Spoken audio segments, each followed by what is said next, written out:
Yeah, I'll give you an update. I'm not happy with what Putin's doing. He's killing a lot of people, and I don't know what the hell happened to Putin. I've known him a long time, always gotten along with him, but he's sending rockets into cities and killing people, and I don't like it at all, okay? We're in the middle of talking, and he's shooting rockets into Kiev and other cities. I don't like it at all.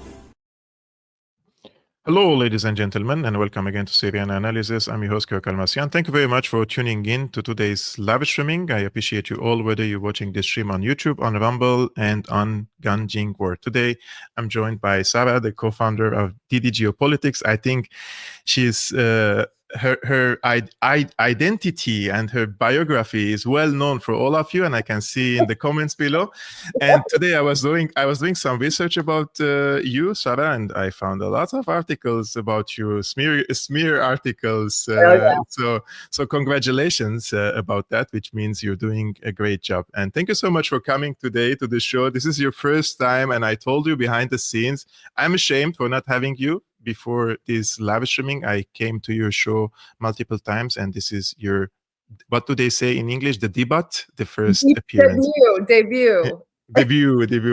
So welcome, Sarah. And please let me know your thoughts about Trump's criticism of Trump. There have been ongoing talks between the Russian and the American side, and the Russians decided to launch a wide-scale drone and missile attack against different locations in Ukraine itself. And to be honest with you, if you see it from the Ukrainian side or from the American side, this looks like the Russians are trying to sabotage the talks between the Americans and the Russians in order to impose a ceasefire agreement. How do you see these attacks, and why do you think Putin unleashed these type of attacks at this particular moment against Ukraine? Well, I think that there's an element that people are actually missing, is that immediately following the talks, Putin went on an unannounced trip to Kursk to talk to the soldiers and civilians there for various reasons.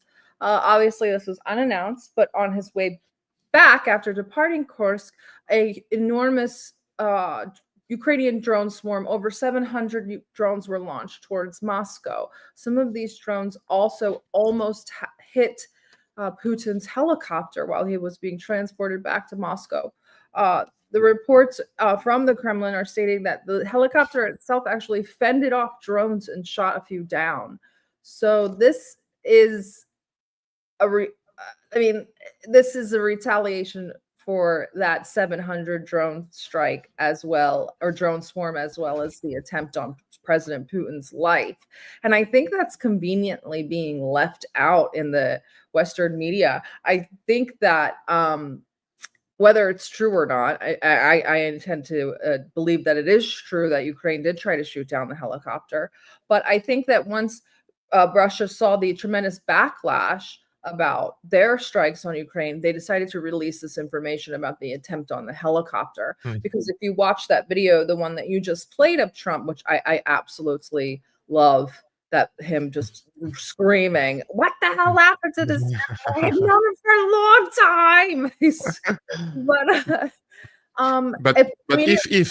Immediately following that, they asked him about the attempt on Putin's life, and he seemed surprised. He didn't know.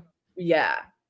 If I may speculate, I would believe, I believe that if this is true and there was an attempt against Putin's helicopter, it would be the UK behind it and not the US. Oh, 100%. And I do believe when Trump was taken aback that he was surprised and didn't know, and that's not his fault entirely. I blame Steve Witkoff for that, but there's what's the issue with Witkoff, basically? Is he briefing him different type of reports? He's the middleman between the Russians and the United States. Steve Witkoff is a Qatari-funded real estate mogul who really shouldn't be involved in negotiating between Russia and Ukraine. He has no clue about either state, and he's never been involved in politics prior to the Trump administration. He's a billionaire real estate mogul. And he was, I think, on Tucker Carlson's show recently, and also had some good words to say about Jolani. And he said he's a changed man, right? Like he reformed. Yeah, he says he's a changed man, and Trump says something completely different. And you see, like, there's a disconnect there. I get the feeling that Steve Witkoff is very much a yes man, and him being kind of like a schmoozer and a greasy real estate guy. I mean, Qatar bailed him out for over $600 million. So he's beholden to the Qataris. So of course he's going to say Jolani is a changed man and a great guy. Plus he tells Trump exactly what he wants to hear. That's the feeling that I get. And that's why I think Trump was not informed about Zelensky attempting to assassinate him, because that's not good news to tell Trump. It seems that the Qataris are learning from the Israelis how Isn't to. it incredible?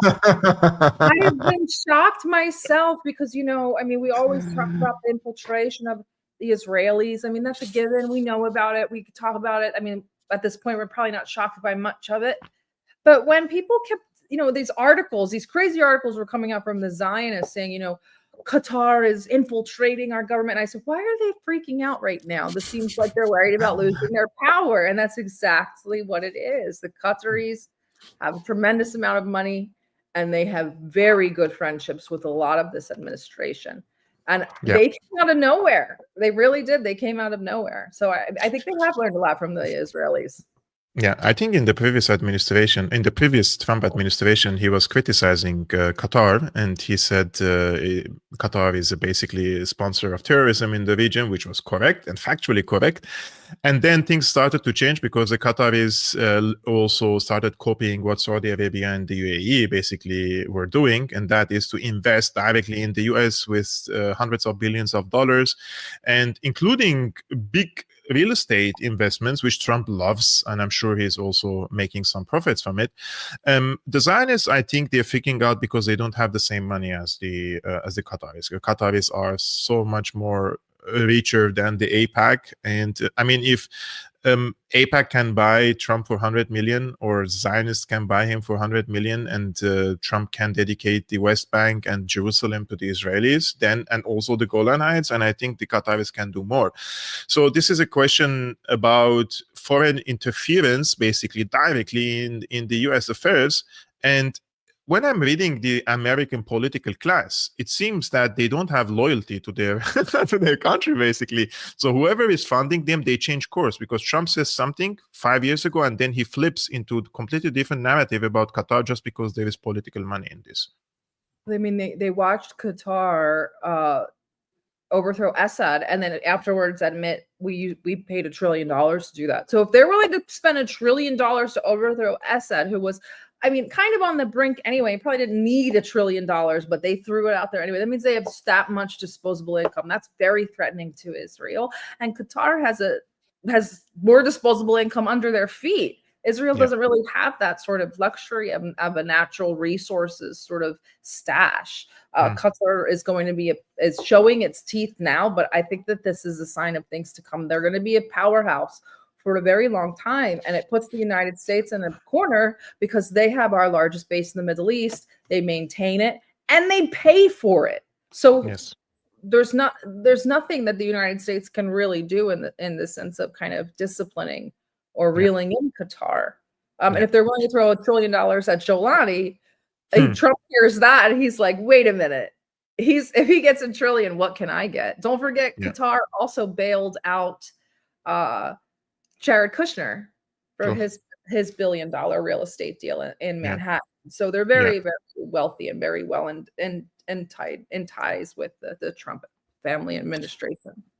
Just to wrap up about Qatar, for those who are watching and wondering how Qatar is funneling all this money, of course, they have their own PR firms in Qatar itself, but they have established multiple in Turkey, and they're paying influencers as well on X and on YouTube and in different platforms. They are bankrolling basically big platforms and smaller platforms just to tweet and retweet and quote post and all this stuff. And I say this with great confidence because I know how they do it, and they mistakenly or accidentally they have leaked one of the names that they're collaborating with to my email address basically, and so Qatar pays for sure 100%. Sarah, I was reading an article in the Foreign Policy, and this is titled a Russia-NATO war would look nothing like Ukraine. And at the beginning, they're basically saying that Russia planned this offensive against Ukraine, this attack against Ukraine, and started it in February 2022. And they thought this would be like a 3-day campaign, and they would just Kiev and quickly topple the Ukrainian government. But 3 years later, the scenario remains Russian pipe dream. While Russia has made incremental tactical gains over the past year, there is absolutely no sign of a military breakthrough anytime soon. I would really like to know your honest opinion about this. Did Russia reach, let's say, tactical gains there, or those were strategic gains in the military sense? Because it's important for the people to understand what has been ongoing or going on in Ukraine in order to judge how the outcome, or speculate how the outcome would be in the future. Because if you say Ukraine is winning and Russia is not making any strategic advances there, then people would also think that it is a good idea to send more weapons to Ukraine. Well, right now, I don't think that Ukraine has gotten a strategic or a tactical win in a very long time. I think that no news was really coming out of Russia, Ukraine, because it was very much sort of the same. After Bakhmut and a few of the other larger cities, the news cycle kind of started getting repetitive and the same, especially after the departure of Prigozhin. It got a little bit boring. Now things are getting very kinetic again. They're no longer even close to static. Russia is planning an enormous assault. And as you can see from these last 3 nights, and you showed some in the beginning introduction, these last 3 nights, even just as retaliation to Zelensky, as well as preparing for this offensive, they're opening up the air defenses, they're opening up the front lines, and they're going to start their offensive in the Dnipropetrovsk region. The Ukrainians are freaking out. Even the Ukrainian supporters, even the most fervent propagandists online are saying, like, this is going to be incredibly serious. I've heard numbers of up to 500,000 Russian troops, but it's probably more like 200,000. I don't think that anything that the Americans can send right now is going to change the tide of this war. It might stem it, but I don't think it will change it. Yeah, I was just asking the artificial intelligence, let's say, about what if Ukraine manages to kill Putin, because that's a possibility, right? Would that trigger a nuclear exchange? So basically, the answer is Russia's official nuclear doctrine doesn't explicitly authorize weapons solely in response to the assassination of its leader, including someone like Putin. However, there are important nuances and conditions to understand.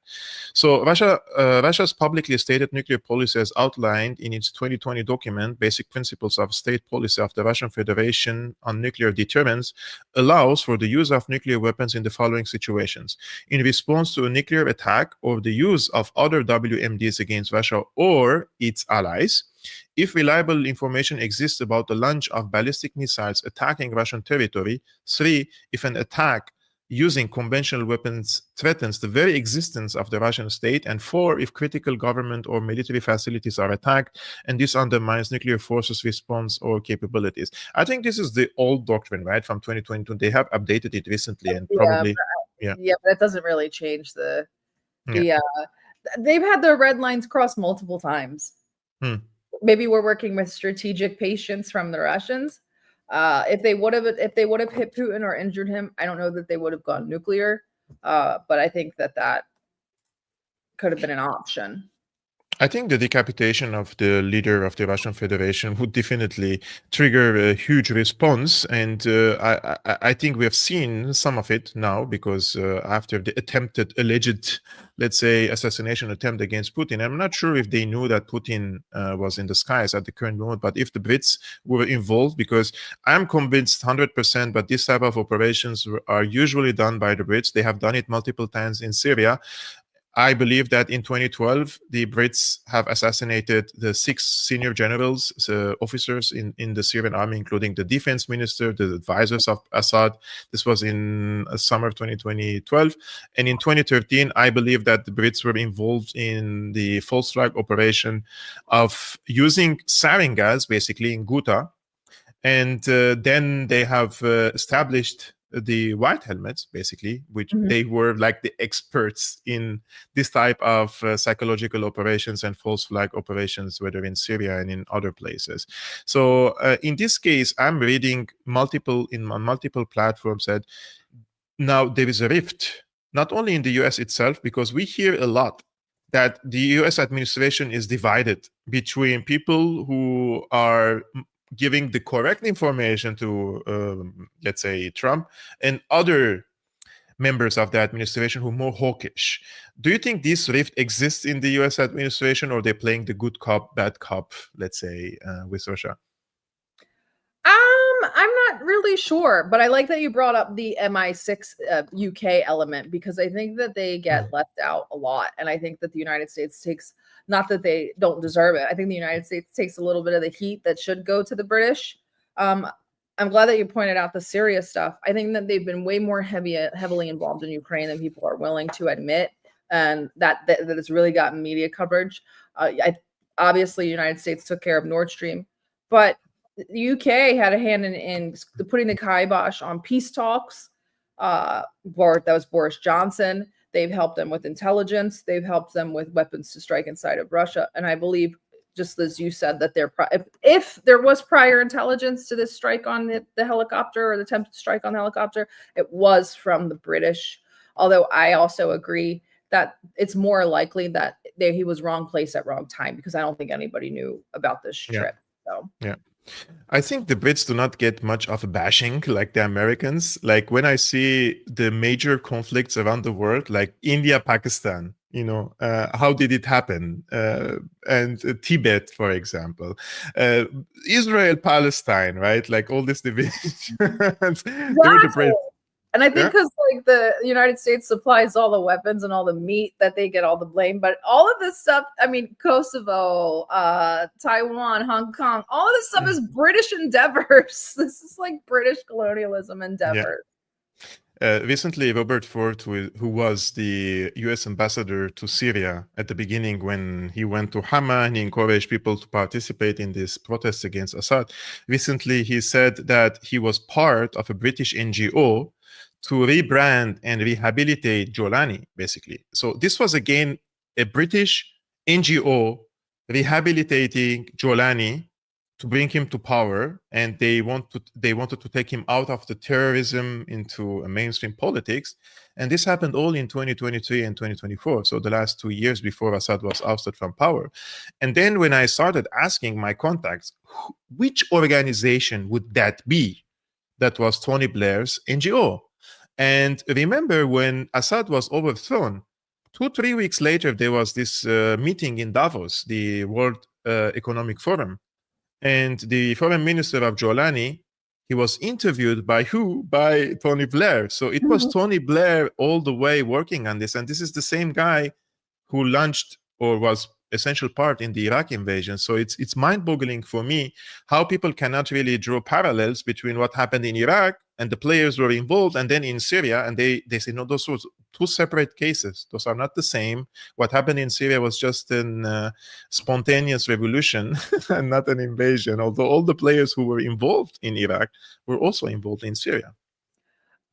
Yeah, exactly. And people forget the list of countries that included Syria and Iran at the tail end? So the same cast of characters that was involved in Libya, Iraq, Sudan, and all of the above are obviously here to see this plan to its final phase, which is the fall of Iran. And Tony Blair people forget, I think, you and I are old enough to remember, Tony Blair was well the biggest cheerleader for Iraq. He was very happy to go into Iraq, even to the detriment of his political career and way against the wishes of the British people. So it's very interesting. I didn't even know that Tony Blair was involved in the PR campaign for Jolani, but it makes sense, and nothing surprises me about Jolani anymore. And if you look at the privatization of Gaza, that is already occurring, it's actually starting today, as well as the attempts at privatization of Syria. They're just like Iraq,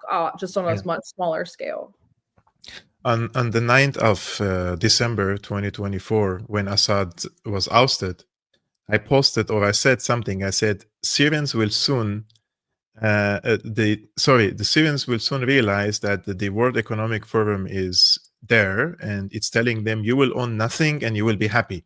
And this is exactly what they're doing. They're basically completely privatizing all the vital, let's say, sectors. So Syrians, just like any other people around the world, they don't know that there is a difference between a national economy, which you produce and you export, compared to you don't own any of these companies, but you're working for these companies and they're making the profits. This is a huge difference between them. And I don't really see that there is a way to really raise awareness about these cases, because all around the world, the people just running after the bread. People reach to the level of desperation that they would accept anything that is just securing the bread. Things have become so expensive. People were under heavy sanctions in Syria. So whether it's a national economy or not, it doesn't make any difference for them, because they just want bread and milk for their children. But what the multi-billionaires are doing, they're basically sucking up all the resources of Syria, just like they did in Yugoslavia, and turn it into a privatized enterprise again. And now even Serbia, which people think it is somehow anti-Western place, but it's not. The current government, Vucic was also, Tony Blair was one of his handlers, basically. Right? So this guy is everywhere. Yeah, he really, well, he's like on a worldwide PR campaign. Yeah. If we go through this article, Sarah, so NATO countries and NATO's chiefs, our defense chiefs, those are our senior officers, they're warning that the alliance, the transatlantic alliance, must be ready to confront a Russian attack on one or more of the bloc's members within 3 to 7 years. And I heard this a lot also in the German mainstream press. They say we have to be ready for war in 5 years. How can we reconcile with the fact that Russia is failing in Ukraine, but at the same time they're going to attack one or more NATO countries, which will definitely trigger Article 5, right, of the NATO coalition, and also response against Russia? This is, I mean, this is a fascistic tendency that liberal regimes tend to backslide into when they need to continue on to grasp onto control. It's to paint the picture that the enemy is simultaneously so weak and stupid that they could never hold a candle to us, but also so strong that we must fear them. It's just a part of the irrationality of these sorts of regimes. They don't know what they're doing. They have to hold on to power. And the only way that they know it is how to do that is through fear. And they need a boogeyman, and that boogeyman is Russia. Obviously, I think that they know that we know, and we're all in on the joke that Ukraine is not going to win, and that's why they're now switching the rhetoric to we got to be ready because we're inevitably going to war, and that's not necessarily an inevitability. I don't think that Russia has a vested interest in Poland or the Baltics. I just don't. That's just not something that I believe in. But to be honest with you, if there was a war of this sort, let's say in the Baltics, or let's say in Poland or in other places, I myself, I would be totally against that. My issue with Ukraine was that stationing missiles on the borders with Russia, it is equivalent to what the Soviets tried to do in Cuba, and the Americans almost went into nuclear war with the Soviet Union in the past. So my theory is there has to be a buffer between these East and West camps, or between these nuclear powers, so that the people can thrive and also take their own decisions. Because, listen, Ukraine is not an independent country, and was not an independent country. After 2014, Ukraine has been hijacked, completely taken. Their decision making has been hijacked by the Nulans and the Blairs and the Clintons and all the people who invested, and also the bankers, right, in Ukraine. The corruption is too big. You have lots of natural resources there. So it was a great playground, basically, for making money and laundering money. And one of the reasons why they withdrew from Afghanistan, because they had to be ready for the war in Ukraine, because it will cost them a lot. But for now, I'm just saying, these countries like Poland and the Baltics, they don't pose existential threat against the Russians, unless, of course, the Americans install, let's say, game-changing weapons there. We're talking about nukes, of course. And for the moment, I don't see that the Americans are crazy enough to go to that path, let's say. But in the article, they're making, in my opinion, a brilliant point, which is Russia is not interested in a conventional war against NATO, but they are working on something else. And I think that the Russians are probably doing that. They say NATO-Russia war would likely be very different from Russia's invasion of Ukraine. Russia's primary goal in a war against NATO would not be to seize large territories, at least not initially, but to destroy the alliance as a political and military entity capable of opposing Russia. Doing so would not require defeating NATO's forces in open battle and marching into Berlin. Rather, it would entail destroying NATO's unity and resolve, with the Kremlin betting that the alliance would fracture under pressure. Russia therefore poses a severe and existential threat to NATO in a fundamentally different way from the type of war we see in Ukraine. So what if the Russians are, and not if, I mean, we have many political parties in Europe, especially on the right populist side, they're saying, we don't want a war with Russia. And there's, at some cases, like in Hungary, they're vetoing against the financing, let's say, further financing Ukraine. And it seems that Russia already found some cracks in the coalition itself. So I think the Russian strategy is to find this rift and make NATO unreliable, and some member states are hesitant to join a war if there is a war in the future. And I think the Russians are playing in that direction. I think that's a really good point. I also think that the Russians are taking advantage of NATO kind of splitting themselves naturally. But they have exposed a lot of the cracks. You mentioned Hungary with the vetoing of, and there's also been talks that Article 5 is not binding. They're not required to respond if Article 5 is triggered by a nation state. So there are the cracks have begun to show, and whether Russia's exploiting this is the West kind of attempt to say we're falling apart and we don't want to admit that we're to blame. We better blame Russia. It could be both of those things. I mean, I think Trump is somewhat responsible for a little bit of the kind of stress fractures of NATO with the trying to force them to spend more money, et cetera, and kind of the two parties talking past each other for a little bit. I mean, there's a multitude of reasons why NATO has kind of fallen apart. They also still need a reason to exist. So Russia has to remain the bad guy. And that goes back to the question you asked prior to that. How can we say that we have to be ready to fight a war with Russia by 2029? Well, Europe can't say feasibly, we got to be ready to fight a war with China. America can say that. We have an alternative boogeyman. We have Iran and we have China. Europe does not. Their boogeyman is Russia. So Russia must remain the all-powerful threat that could come up at any time. Yeah, I will show you a video of one of the senior officials in the Zelensky government, and this is what she said. Ми всі повинні зрозуміти, війна надовго.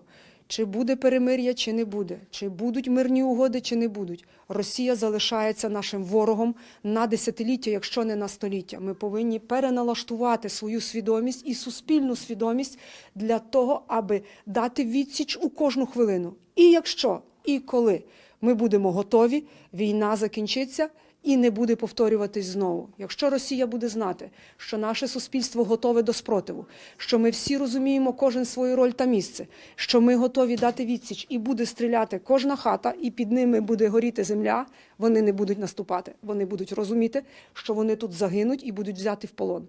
От наша стратегія, і ми її закладаємо зі школи. Так, наші діти повинні готуватись, вони повинні знати, що таке війна, бо ми зрештою в ній всі живемо. І не треба цього заперечувати. They're crazy. So, look, I've been now double checking her body language and the way when she was talking, and I think this type of politicians are very dangerous and not like you cannot really self-restrained, and you're expressing like a forever hatred against the Russians. Do you think this was the result of the war, or this was before the war there was a type of indoctrination? And maybe this is racist, but just from looking at her, she looks like a Western Ukrainian. She looks very Polish. And so I'm going to guess that she's probably from Western Ukraine or the Western territories of Lvov, or at least probably west of Kiev. in the West of Ukraine, those sorts of sentiments have been fostered and festered by the United States, CIA, as well as MI6, who have all had a vested interest in Western Ukraine since 1948, when our first CIA office, a field office, it was actually opened in Western Ukraine. It was a field office from Berlin, ran by Reinhard Gehlen, one of the biggest Nazis. But not to get that sort of sentiment has been installed for a reason, for this reason. They were trained as guerrillas against the Soviet Union, and that sentiment has carried over from the nationalist movements of the OUN and UPA into right sector, and it has permeated into the Rada. So no, it's not just from this war, though this war has obviously sharpened it.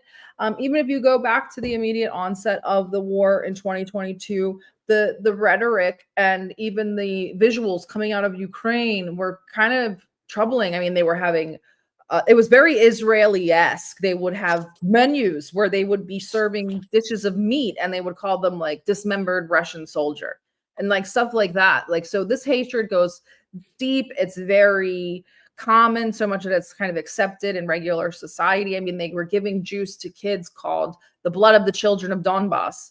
That's just something that's kind of in that sort of that society. Actually, when I was in Donetsk I think this was in April 2015, and I have met a few mothers of victims, let's say, from Donetsk, and they were showing me some photos and footage of their sons, how they were killed by the Ukrainian side. And it reminded me basically of ISIS and Nusra, the way they were decapitating and like putting them on crosses, basically. This was crazy, radicalized. Like, it's not like they're fighting and shooting each other. Those were prisoners of war, you know, like they were posed and they were slaughtered, basically. So I was like alarmed. I didn't know much about the conflict in 2015. But when I was invited and I was curious, so to see what's going on, and I started reading about Ukraine, and I met someone who became my friend. He was my boss. He was a geopolitical theorist, and he's a professor in geopolitics in Lebanon. And he said, this was in 2015, he said, if World War III will erupt, this was in 2015, it will be because of Ukraine. I was like, no, I have to dig in now to see why Ukraine is so important. And now we see why Ukraine is so important for all the sides. What do you think would be a solution that would satisfy Ukraine and satisfy Russia? Is that possible, or it's too late? I think it's too late to satisfy both sides. I think that they could come to a point where the West will be satisfied and Russia will be satisfied. The West will accept it.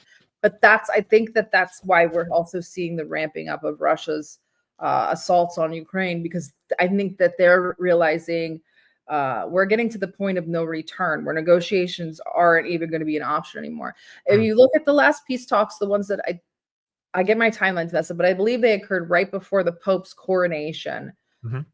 They were talking about those, and Russia said, you know, you got to get your soldiers out of the 4 territories. And Ukraine said, we'll never leave our territories. And they said, well, this time we said 4, next time it's going to be 8. So that we're seeing a huge push in the front lines. We're hearing that the Ukrainian front is collapsing. And from the onset, Russia didn't really indicate that they wanted any more than the Donbass and maybe Odessa. Now it's looking like they're going to push out further than that. And I think that this has a lot to do with it. They're never going to come to a solution that's not going to end in a huge amount of guerrilla warfare and having issues holding on to territories and not having a buffer zone without coming to the point where Russia wants to end this war. And I mean, you see in her rhetoric, even she says this doesn't end until we say it ends, and we'll burn the ground at our feet. They'll go no holds barred and salt the earth if they have to. That's a really strong statement. That means that Russia will have to fight until the end.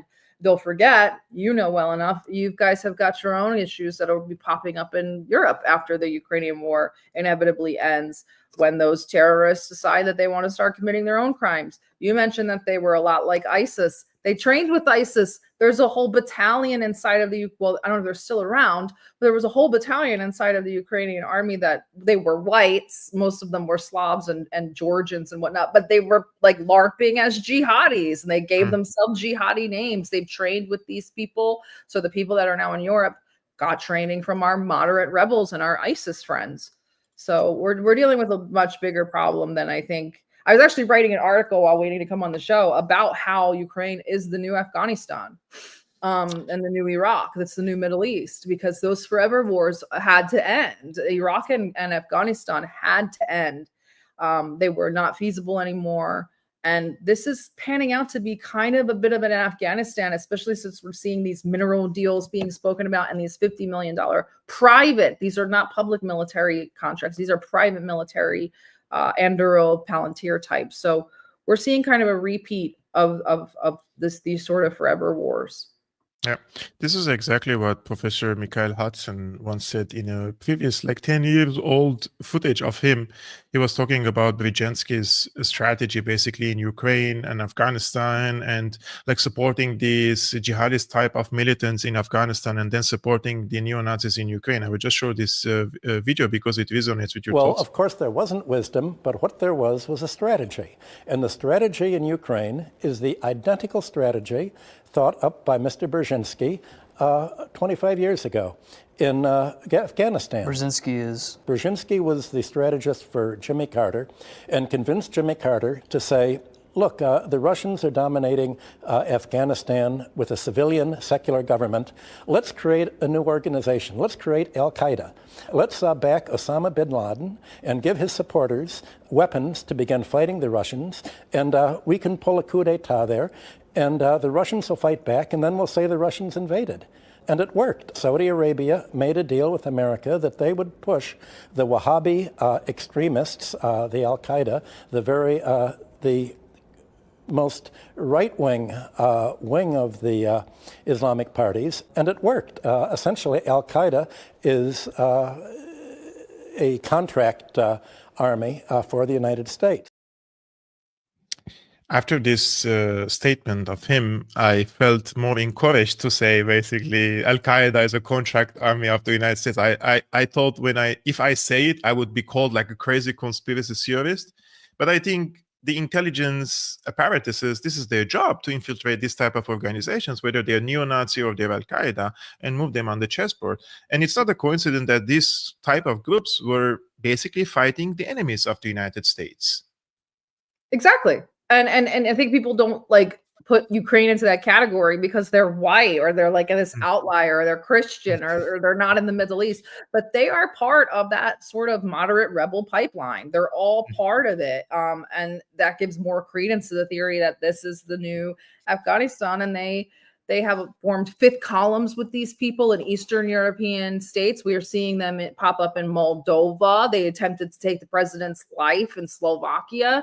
And this is sort of what has also happened with Muslim extremists in Europe back in the early 2000s. It's all the same playbook, just with a different population, and people are taken a little bit aback because they're not the usual brown Middle Easterners that they're used to seeing, but it's all the same sort of conveyor belts, the same sort of mechanisms. Yeah, and like the former special envoy to Syria, James Jeffrey, he called Jolani an asset for the US strategy. And now Robert Ford, the former US ambassador to Syria, says he rehabilitated Jolani. How much they should reveal to us for the people to understand. They don't care anymore. That's the shocking part for me too. It's like they don't care anymore that we know, like that we're all in on the lie. They've stopped caring even about whether we believe it or not. That's really bad. That means we're really far gone. Indeed. And also for the people who are targeted, like I talk about the Syrian case a lot. I mean, I'm Syrian. But when I interact with Syrians, I assure you, the vast majority of Syrians, with great confidence, I would say 95% of Syrians, they don't even know that there was a CIA operation covert program called Operation Timber Sycamore. Oh, no. And when I used to write about it, because I had Facebook in the past and I used to write in Arabic and just, trying to tell the people the facts, I'm putting the document there. It's like the operation started this year and it ended this year. It's like it's reported in the American press, and the people would come and say, this is an Assadist talking point. Like, I'm literally showing you the document that says that this operation started like in 2011 and it ended in 2017. It took them more than 14 years to know about Operation Timber Sycamore because Jeffrey Sachs spoke about it in a forum Antalya Diplomatic Forum, and because an American person told them about it, and now they know about it. But when we speak about it, it's not it's an Assadist talking point. But when Jeffrey Sachs, he told the truth about this Operation Timber Sycamore for a long time, but there was no platform basically subtitling what he was saying. I was probably the only Syrian talking in Arabic, making videos for the people to know about this. And then after 14 years, Assad is gone, everything is destroyed. And now they know about this operation because of Jeffrey Sachs, because this famous video has been translated everywhere. Anyways, my heart is going to blow up sometime, but I It's like the blessing and the curse. It's like you're right, but you're right too early, right? Yeah. You kind of get all the backlash, and then you're like, when it all comes to fruition, you're like, "See, I told you so," but that's already forgotten about. So you're like, it's the curse of being right too early. Yeah. Look, I criticize the Western warmongering, of course, but I will show a video now of Dmitry Medvedev, the former president of Russia, and he posted this on his X account. And he says, if military aid to Bandit regime continues, the buffer zone could look like this. So this was Ukraine, and now this is what I mean, look, it is funny, but does this help the negotiations or the, let's say, the settlement for the conflict, or? Well, Medvedev serves a couple of different purposes. He is the bad cop to Putin's good cop. He lets the world know you're lucky you've got Putin. It could always be much worse. You could have me. But he does represent they're not very large or not a majority, but there is a sizable contingent of hardliners, and he is their voice. There are a lot of people that think this way. When I was in Russia, and that was back in November, the last time when I was there, people were saying that I talked to more than one person that said, if Putin stops before we're ready to stop, then the soldiers in Ukraine will keep going. And so there are a lot of hardliners that not necessarily want to see it go that far, but that want a very sizable buffer zone. It's Putin that's actually holding it back.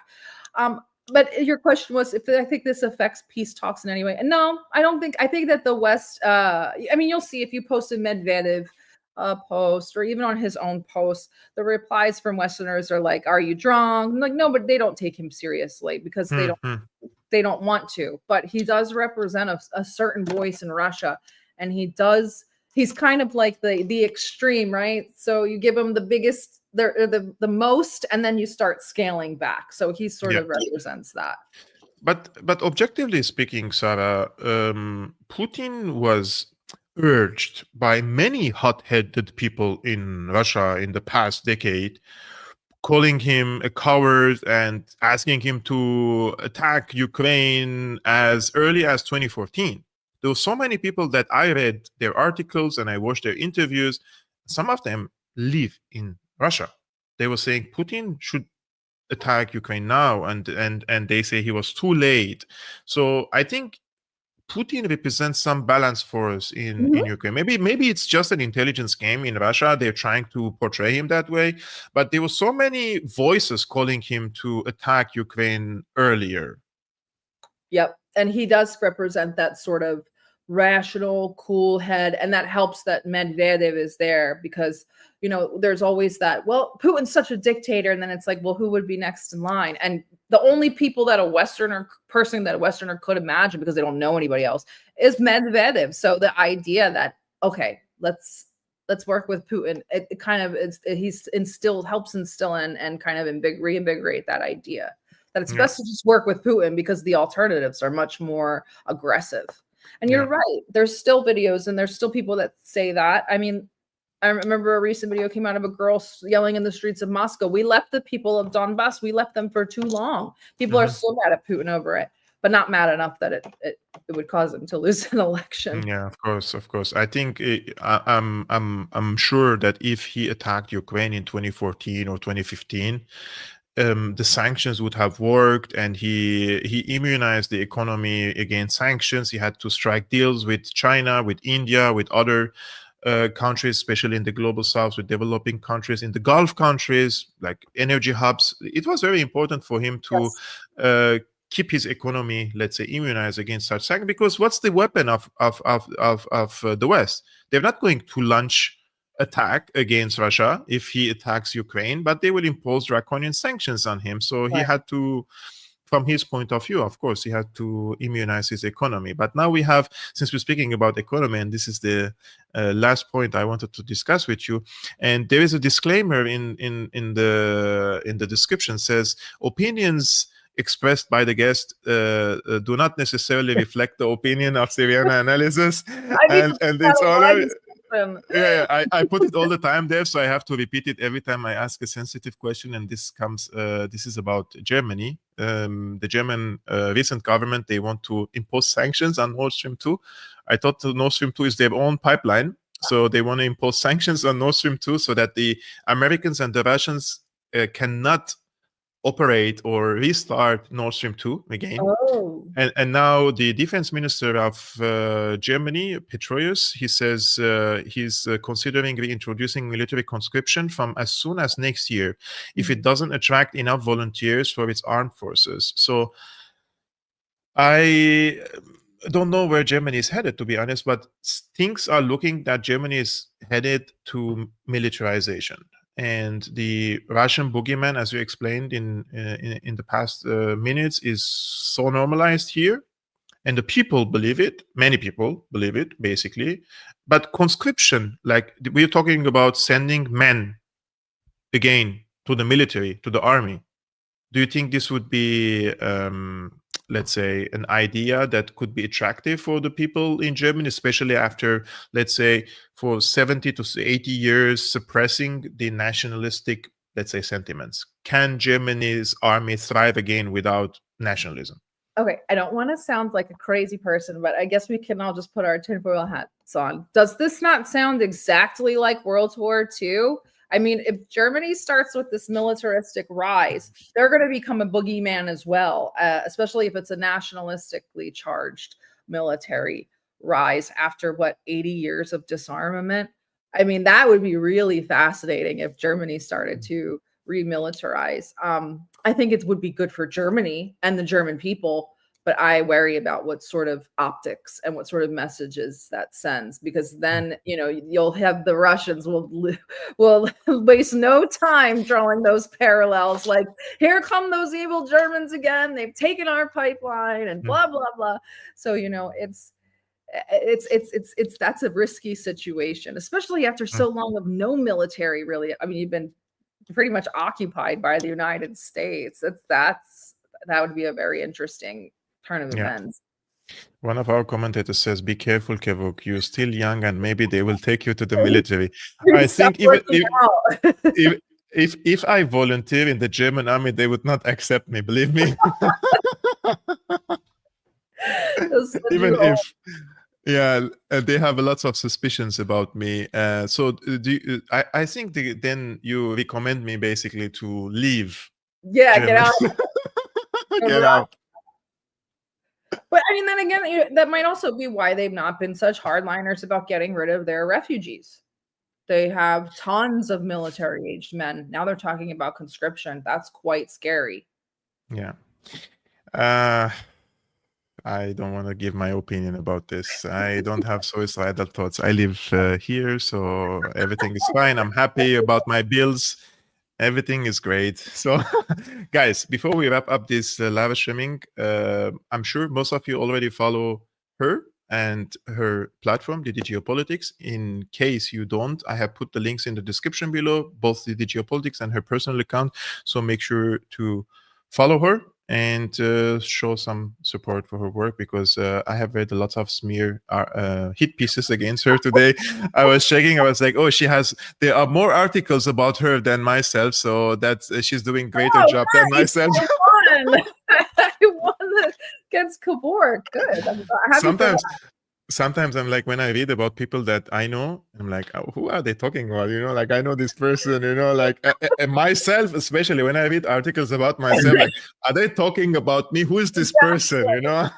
Yeah, mine's like, you're a traitor to the United States who committed espionage. And I'm like, you guys make me sound so much cooler than I am. Mhm, If I mhm, was a mhm. traitor that committed espionage, I'd be really proud. I'm not. Indeed.